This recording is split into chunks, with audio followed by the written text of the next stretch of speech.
Yo mga par, kamusta? Tio Pimo Lopez gusto maging Manny Pacquiao at ang brutal na kaguluhan sa Team Casimero. Pero bagong lahat mga idol, suportahan nyo naman ang ating channel. Maraming salamat po.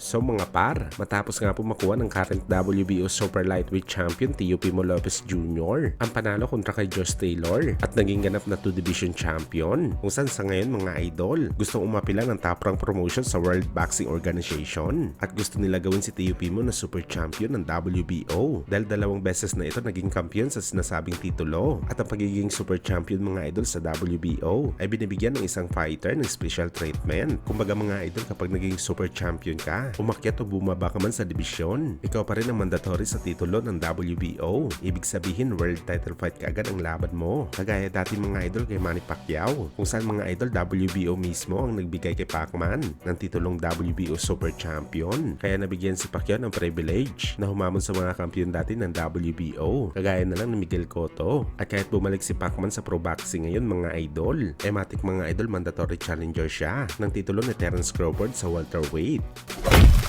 Sa kabilang banda naman mga idol, isang hindi magandang balita nga po ang hatid ng live ni Jason Casimero sa channel nito na Cuadro Alas It's My Boy, kung saan mga idol sinabi ni Jason na opisyal na po hindi makakasama si Stephen Lunas bilang cutman ialas sa laban nito sa Japan. Papalitan muna siya ng kaibigan ni Casimero. Bagamat naglabas po ng saloobin si Stephen Lunas kay Cuadro Alas mga idol dahil sa iba niya pa nalaman ang ganitong bagay at hindi mismo kay Cuadro Alas na hindi na pala siya ang cutman. Panoorin natin mga idol ang mga sinabi ni Stephen Lunas. Courtesy ito sa channel ni Cuadro Alas It's My Boy. Kachat ko parati si Jason. Kaya screenshot ako dyan kay Jason. Nag-chat kami na Jason kasi sa tata nga hindi sumasagot.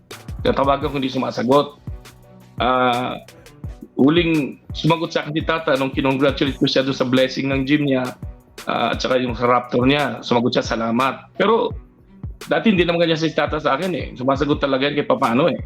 Tapos nag-chat kami ni Jason. Sa kanya ako nagme-message. Sabi ko, Jason, I miss you like crazy. Kailan ba tayo magkikita? Magkikita ba tayo? Oh, kuya, sa Japan, magkikita tayo. Doon nga, kaya nga nung tinanong kita, joke. Kasi, pero coach, bago pa tayo nag-usap, meron na kasing lumalabas na nagko-comment sa LS na tanggal na raw ako. Kaya nga tinanong kita, di ba? Oo, pero yung alam ko kuya, matik, hindi ka mawawala kasi, di ba, yung sa team.